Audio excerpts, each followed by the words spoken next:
লিচুর রাজ্য হিসেবে পরিচিত দিনাজপুরে দিন দিন বাড়ছে লিচুর চাষ। গ্রামের বাড়ির আঙিনা, রাস্তাঘাট সব জায়গায় চোখে পড়বে সারি সারি লিচু গাছ। আর এসব গাছের সুমিষ্ট মাদ্রাজি, বেদেনা, বোম্বাই, চায়না 3 এবং কাঁঠালি জাতের লিচুর দেশব্যাপী রয়েছে ব্যাপক চাহিদা ও খ্যাতি। এছাড়া দেশের গণ্ডি পেরিয়ে এই লিচু রপ্তানি হয় ইউরোপ, আমেরিকা সহ পৃথিবীর বিভিন্ন দেশে।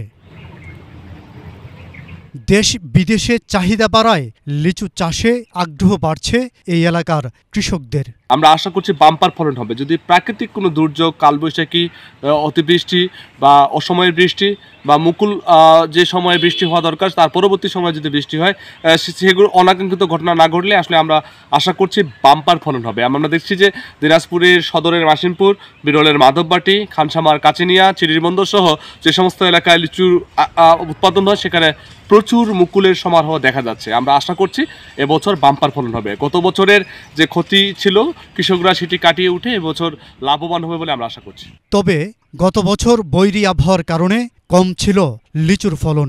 একই সাথে প্রচণ্ড গরম থাকায় অনেক লিচু নষ্ট হয়ে যায়। তবে এবার প্রথম থেকেই সব ধরনের লিচুর গাছে মুকুলের সমারোহ দেখে খুশি লিচু চাষিরা। জেলার প্রতিটি লিচু গাছে থোকায় থোকায় মুকুলের শোভা, মুখে হাসি ফুটাচ্ছে কৃষকদের। গতবার আপনার অর্ধেক ছিল, এবার 25% বেশি মনে হচ্ছে। এবার গতবার এই পর্যায়ে যদি থাকে তাহলে আমরা ফল বেশি পাবো গতবার। লিচু বাগানগুলোতে ফুল আসা থেকে লিচু নামানো পর্যন্ত সময় লাগে 3 থেকে 4 মাস। এ সময় বাগানের সঙ্গে সম্পৃক্তদের কর্মব্যস্ততাও বেড়ে যায় অনেক গুণে। ফুল আসার 15 দিন আগে এবং ফুল আসার 15 দিন পরে সেচে দিতে হয় নিয়মিতভাবে। লিচুর মূল মোটামুটি ভালো দেখা যায়। লিচুর ফলন কি আসবে আল্লাহ পাকে জানে। মাটি শুকাই গেছে, মাটি শুকাই গেছে। এটা মনে করেন যে ফলটা আটকার জন্য সেকা না দিলে তো বাবুর অসুবিধা, এটা তো ফলটা আটকেও যাইবে না। আমরা আশা করি যে লিচুর ফলন ভালোই হবে। তো আমরা বাগানে সেচ দিচ্ছি, তারপর কীটনাশক ব্যবহার করতেছি। আলহামদুলিল্লাহ লিচু ভালোই হবে। গাছের মুকুল রক্ষা করা ও ভালো ফলন পেতে দিনরাত বাগান পরিচর্যায় ব্যস্ত সময় পার করছেন কৃষকরা। আর স্থানীয় কৃষি বিভাগও এবার ব্যাপক তৎপর। আবহাওয়া অনুকূলে থাকলে প্রায় 30,000 মেট্রিক টন লিচু উৎপাদনের আশা করছে কৃষি কর্মকর্তারা।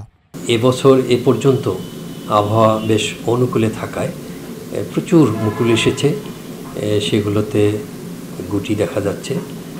এখন পর্যন্ত পরিস্থিতি খুব স্বাভাবিক আছে। কৃষকরা বিভিন্ন ধরনের পরিচর্যা করে যাচ্ছে। কৃষি সম্প্রসারণ অধিদপ্তরের পক্ষ থেকে তাদেরকে নানা ধরনের পরামর্শ দেওয়া হচ্ছে। যদি আবহাওয়া অনুকূলে থাকে তাহলে আশা করা যায় এবছর লিচুর খুব ভালো একটা ফলন পাওয়া যাবে। দিনাজপুরের 5,500 হেক্টর লিচুর জমিতে বাগান রয়েছে 14,000-এরও বেশি। এর মধ্যে দিনাজপুর সদর, বিরল, চিরিরবন্দর এবং খানসামা উপজেলায় রয়েছে সবচেয়ে বেশি লিচুর বাগান। Bangla vision news desk.